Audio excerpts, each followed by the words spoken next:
Study IQ IAS, आपका selection हमारा mission. दोस्तों, आज के हमारे इस वीडियो में हम इंडिया के फिजियोग्राफिक डिवीजन के डिस्कशन को आगे बढ़ाएंगे। हमने अपने पिछले वीडियो में भारत के physiographic division, northern and north eastern mountains ranges के लैटिट्यूडनल डिवीजंस के बारे में जाना और आप इस वीडियो को कमेंट बॉक्स में पिन किए गए लिंक पर क्लिक करके देख सकते हैं। दोस्तों, अब अपने इस डिस्कशन में हम आगे बढ़ते हुए northern and north eastern mountain की रीजनल डिवीजन और बाकी एस्पेक्ट्स को करीब से जानने की कोशिश करेंगे। हालांकि कई स्कॉलर इन डिवीजन्स को अलग अलग नाम से बताते और पुकारते हैं, लेकिन NCERT के मुताबिक हिमालयन रेंजेस को रिलीफ, अलाइनमेंट ऑफ रेंजेस और दूसरे जियोमॉर्फोलॉजिकल फीचर्स के आधार पर वेस्ट टू ईस्ट डायरेक्शन में 5 भागों में बांटा गया है और ये पांचों भाग कुछ इस प्रकार हैं। फर्स्ट, कश्मीर या north western Himalayas. Second, Himachal and Uttaranchal Himalayas. Third, Darjeeling and Sikkim Himalayas. Fourth, Arunachal Himalayas और फिफ्थ है ईस्टर्न हिल्स एंड माउंटेन्स। आइए इन सभी पार्ट को हम एक एक करके समझ लेते हैं, लेकिन आगे बढ़ने से पहले हम आपको बता दें कि सीरीज के बाकी वीडियोस की तरह ये वीडियो भी UPSC प्रीलिम्स और UPSC मेंस के GS पेपर फर्स्ट के ज्योग्राफी सेक्शन के पॉइंट ऑफ व्यू से बेहद इंपॉर्टेंट है और आपको इससे रिलेटेड एक मेंस प्रैक्टिस क्वेश्चन इस वीडियो के एंड में मिल जाएगा। दोस्तों, कश्मीर हिमालयन रेंजेस काराकोरम, लद्दाख, जास्कर और पीर पंजाल जैसी अनेकों सीरीज ऑफ रेंजेस से मिलकर बनी है। आप देखेंगे तो कश्मीर हिमालयाज का नॉर्थ ईस्टर्न पार्ट एक कोल्ड डेजर्ट है जो कि ग्रेटर हिमालयाज और द काराकोरम रेंजेस के बीच पड़ता है। वहीं ग्रेट हिमालयाज और पीर पंजाल रेंज के बीच ही हमें world famous valley of Kashmir और डल लेक देखने को मिलती है। साथ ही यहीं पर हमें साउथ एशिया के सबसे इंपॉर्टेंट ग्लेशियर्स में से एक बाल्टोरो और सियाचिन भी देखने को मिलते हैं। देखा जाए तो दूसरी ओर कश्मीर हिमालयाज अपने करेवा फॉर्मेशन के लिए भी जाने जाते हैं। आपकी जानकारी के लिए बता दें कि कश्मीर हिमालयन रेंजेस में मिलने वाले करेवा सैफरॉन की एक लोकल वेरायटी जाफरान के कल्टीवेशन के लिए जानी जाती है। साथ ही करेवा आलमंड, वॉलनट, एप्पल और ऑर्चर्ड्स की ग्रोथ में भी एक की रोल प्ले करते हैं। दोस्तों, कश्मीरी लोकल डायलेक्ट में करेवा का मतलब होता है एलिवेटेड टेबललैंड और इन्हें लोकली वुड्र के नाम से भी जाना जाता है। ये कश्मीर वैली में मिलने वाले फ्लैट टॉप्ड माउंट्स हैं जो कि लैकेस्ट्राइन डिपॉजिट्स लेक्स से ओरिजिनेटेड डिपॉजिट्स से मिलकर बने हैं और इसी तरह करेवास ग्लेशियल क्ले और दूसरे मटेरियल्स का मोरेन्स के साथ मिलकर बना एक थिक डिपॉजिट है जो कि अपने एग्रीकल्चरल और हॉर्टिकल्चरल प्रॉपर्टीज के लिए जाने जाते हैं। अब आपके मन में ये सवाल उठ रहा होगा कि आखिर ये करेवा यहाँ पर बने कैसे। ऐसे में इनके ओरिजिन को भी हम ब्रीफली डिस्कस कर लेते हैं। दोस्तों, ये तो आप जानते ही होंगे कि कश्मीर वैली ग्रेट हिमालयाज और पीर पंजाल रेंजेस के बीच में स्थित है। देखा जाए तो अर्लियर टाइम्स में जब पीर पंजाल रेंजेस का अपलिफ्टमेंट हो रहा था तो यहाँ बहने वाली रिवर्स का फ्लो की वजह से ऑब्स्ट्रक्ट हो गया, जिसके चलते पूरी कश्मीर वैली एक लार्ज लेक में कन्वर्ट हो गई। धीरे धीरे समय के साथ इस लेक में ग्लेशियर डिपॉजिट्स एक्यूमुलेट होने लगे और यहाँ एक बड़ा लैकेस्ट्राइन प्लेन बन गया। आगे जाकर इंडोजेनिक फोर्सेस के चलते इस रीजन में बारामूला गॉज फॉर्म हो गया, जिससे इस लेक का वाटर ड्रेन हो गया और करेवा के रूप में ये अनकंसोलिडेटेड ग्रेवल और मड डिपॉजिट्स को पीछे छोड़ गया, जो आज कश्मीर के लिए किसी वरदान से कम नहीं है। दोस्तों, अब अगर हम करेवा से आगे बढ़कर यहाँ के कुछ इंपॉर्टेंट पासेस की बात करें तो ग्रेट हिमालय का जोजिला, पीर पंजाल का बनिहाल पास, जास्कर का फोटुला और लद्दाख रेंज का खारदुंगला इनमें से एक है। ये पूरा Kashmir Himalayan region Indus river और उसकी ट्रिब्यूटरीज जैसे कि झेलम और चेनाब रिवर द्वारा वेल ड्रेन्ड है। वहीं अगर हम यहाँ की लेक्स की बात करें तो डल और वुलर जैसे फ्रेश वाटर लेक्स और पैंगोंग तसो और तोसो मोडिरी जैसी सॉल्ट वाटर लेक्स इस रीजन की शोभा बढ़ाती हैं। यही वजह है कि कश्मीर हिमालयाज अपनी सीनिक ब्यूटी और पिक्चरक्यू लैंडस्केप के लिए जाने जाते हैं। साथ ही कश्मीर हिमालयन रेंजेस में ही बहुत से पिलग्रिमेज जैसे कि वैष्णो देवी, अमरनाथ गुफा और चरारे शरीफ आदि भी लोकेटेड हैं। दोस्तों, अगर हम Himachal and Uttarakhand Himalayan region की बात करें तो ये लगभग वेस्ट में रावी रिवर और ईस्ट में काली रिवर के बीच पड़ता है। हिमाचल एंड उत्तराखंड की हिमालयन रीजन की खास बात यह ही आप देखेंगे तो इसमें हमें हिमालयन रेंजेस की तीनों लॉन्गिट्यूडनल डिवीजन्स यानी कि great Himalayan range, lesser Himalayas जिसे हिमाचल प्रदेश में धौलाधार और उत्तराखंड में नागटिभा के नाम से जाना जाता है, और तीसरी शिवालिक रेंज भी नॉर्थ से साउथ के डायरेक्शन में देखने को मिलती है। साथ ही शिवालिक रेंजेस की गोद में मिलने वाले लॉन्गिट्यूडनल वैली जिन्हें दून भी कहा जाता है वो भी यहाँ पर देखने को मिलती है। आपकी जानकारी के लिए बता दें कि इन दून वैलीज के बारे में हमने अपने पिछले वीडियो यानी कि फिजियोग्राफिक डिवीजन फर्स्ट में विस्तार से चर्चा कर चुके हैं। ऐसे में चंडीगढ़ कालका दून, नालागढ़ दून, देहरादून और हरिके दून व कोटा दून इस रीजन के कुछ महत्वपूर्ण दून हैं। अगर वहीं हम हिमाचल एंड उत्तराखंड हिमालयाज में मौजूद लेसर हिमालयाज के सेक्शन पर नजर डालें तो यहाँ से 1000 से 2000 मीटर के एल्टीट्यूड पर खास तौर पर ब्रिटिश कॉलोनियल एडमिनिस्ट्रेशन द्वारा इनिशियली एस्टैब्लिश किए गए बहुत से इंपॉर्टेंट हिल स्टेशन जैसे कि धर्मशाला, मसूरी और शिमला जैसे महत्वपूर्ण हिल स्टेशनों की स्थापना की गई।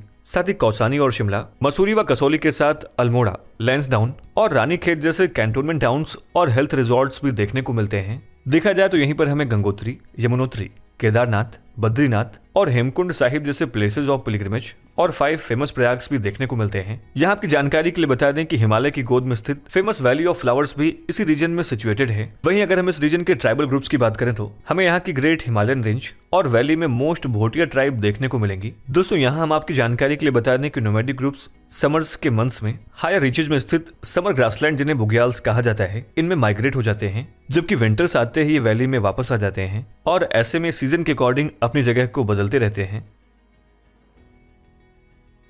दोस्तों अगर हिमालयन रेंजेस के इस 3rd डिवीजन की ज्योग्राफिक पोजीशन पर गौर करें तो हम पाएंगे कि वेस्ट में नेपाल हिमालयाज और ईस्ट में भूटान हिमालयाज के बीच स्थित है। हालांकि बाकी डिवीजन्स की अपेक्षा में दार्जिलिंग एंड सिक्किम हिमालयाज का सबसेक्शन काफी छोटा है, लेकिन फिर भी इसका अपना एक अलग सिग्निफिकेंस है। देखिए ऐसा इसलिए है क्योंकि सबसेक्शन न केवल तीस्ता जैसी फास्ट फ्लोइंग रिवर्स के लिए जाना जाता है, बल्कि यहाँ पर हमें कंचनजंगा जैसी हाई माउंटेन पीक्स और डीप वैलीज भी देखने को मिलती हैं। साथ इन सब के अलावा हिमालयन रेंजेस के सबसेक्शन का एक यूनिक फीचर ये भी है कि दूसरे हिमालयन सेक्शंस की तुलना में यहाँ शिवालिक फॉर्मेशन एब्सेंट है, जबकि यहाँ पर हमें ड्यूआर फॉर्मेशन देखने को मिलता है, जो कि टी गार्डन्स के डेवलपमेंट के लिए बेहद ही इंपॉर्टेंट साबित हुआ है। आपकी जानकारी के लिए बता दें कि ड्यूआर हिमालयन रेंजेस की नदियों द्वारा बहाकर लाई गई सिल्स और सैंड से बने फ्लड प्लेन्स हैं, जो मोस्टली नॉर्दर्न वेस्ट बंगाल और असम में देखने को मिलते हैं। देखा जाए तो इसी के चलते ब्रिटिश रूल के दौरान यहाँ की फिजिकल कंडीशंस जैसे कि moderate slope, high organic content वाला थिक सॉइल कवर, साल भर होने वाली वेल डिस्ट्रीब्यूटेड रेनफॉल और मिड विंटर्स की वजह से इस रीजन में टी प्लांटेशंस को भी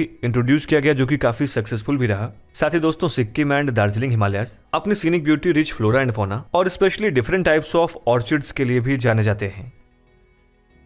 दोस्तों इसके बाद अगर हम ईस्ट की ओर बढ़ें तो हमें वेस्ट में भूटान हिमालय से लेकर ईस्ट में इंडिया, चाइना और म्यांमार के ट्राई जंक्शन पर स्थित दिफू पास टू अरुणाचल हिमालयाज देखने को मिलते हैं। वहीं कांगतू और नामचा बरवा इस रीजन की कुछ इंपॉर्टेंट माउंटेन रेंजेस हैं। साथ ही अगर हम इस माउंटेन रेंज की जनरल डायरेक्शन पर गौर करें तो हम पाएंगे कि साउथ वेस्ट से नॉर्थ ईस्ट डायरेक्शन की ओर फैली हुई है, जो कि नॉर्थ से साउथ तक फास्ट फ्लोइंग रिवर्स द्वारा डाइसेक्टेड है, जिसके चलते यहाँ पर डीप गॉजेस के फॉर्मेशन देखने को मिलते हैं। दोस्तों नामचा बरवा को क्रॉस करने के बाद ब्रह्मपुत्र रिवर भी एक इसी तरह का डीप गॉज बनाती है, जबकि सुबनसिरी, दिबांग, लोहित और कामेंग यहाँ की कुछ दूसरी इंपॉर्टेंट रिवर्स हैं।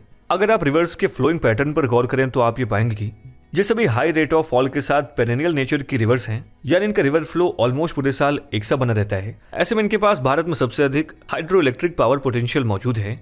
दोस्तों इसके अरुणाचल हिमालयाज का एक और इम्पॉर्टेंट एस्पेक्ट यहाँ पर रहने वाली न्यूमरस एथनिक ट्राइबल कम्युनिटीज भी हैं। साथ ही अगर हम इस रीजन में वेस्ट टू ईस्ट की ओर बढ़ें तो हम ये पाएंगे कि मोनपा, अबोर, मिशमी, निशी और नागाज जैसी कुछ प्रोमिनेंट ट्राइब्स देखने को मिलेंगी और इनमें से अधिकतर कम्युनिटीज झूमिंग प्रैक्टिस करती हैं। यहाँ पर आपकी जानकारी के लिए बता दें कि झूमिंग, शिफ्टिंग या स्लैश एंड बर्न कल्टीवेशन का एक ही प्रकार है, लेकिन इसके बाद भी इस रीजन की रिच बायोडाइवर्सिटी इन सभी इंडिजिनस कम्युनिटीज के ही परंपरागत तौर तरीकों की वजह से प्रिजर्व रह पाई हैं। दोस्तों eastern hills and mountains Himalayan mountain system का वो ईस्टर्न मोस्ट पार्ट है, जिसका जनरल अलाइनमेंट हमें नॉर्थ टू साउथ डायरेक्शन में देखने को मिलता है। यहाँ ये माउंटेन रेंजेस अलग अलग रीजन्स में अपने अलग अलग लोकल नेम्स से जाने जाते हैं, जैसे नॉर्थ में पटकाई बम, नागा हिल्स और मणिपुर हिल्स के नाम से जाने जाते हैं। वहीं साउथ में इन्हें मिजो या फिर लुशाई हिल्स कहा जाता है।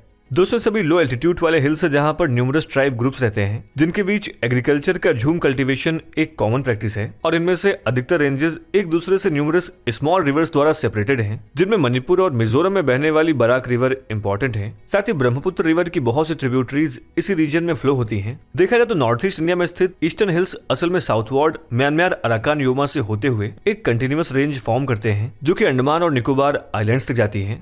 तो इस तरीके से हमने हिमालयन रेंजेस के डिविजन्स को समझा। आइए अब एक दूसरे इंपॉर्टेंट कॉन्सेप्ट हिमालयन रेंजेस की स्नो लाइन को भी डिस्कस कर लेते हैं।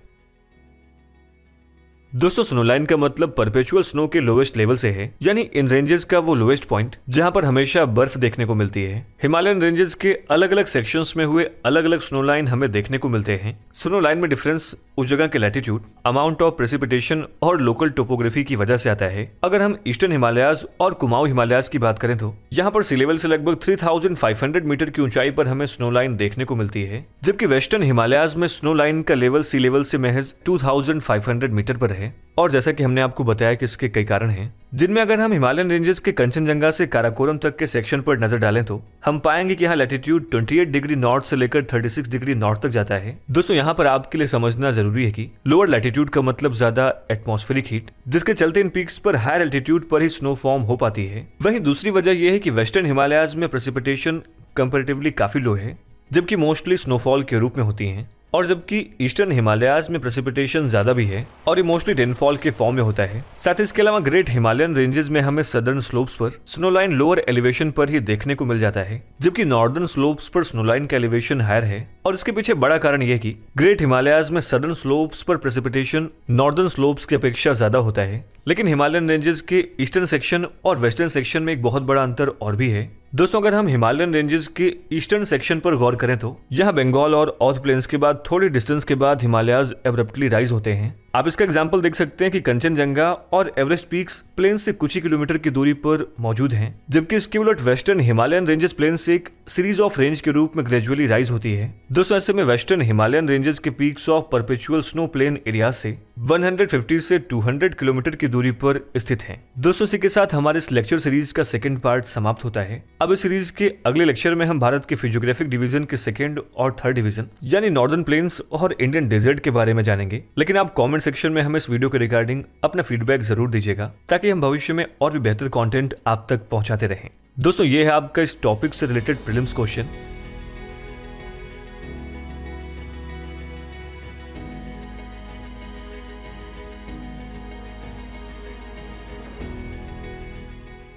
और ये है मेंस क्वेश्चन। आप इन दोनों का जवाब हमें इस वीडियो के कमेंट सेक्शन में दे सकते हैं।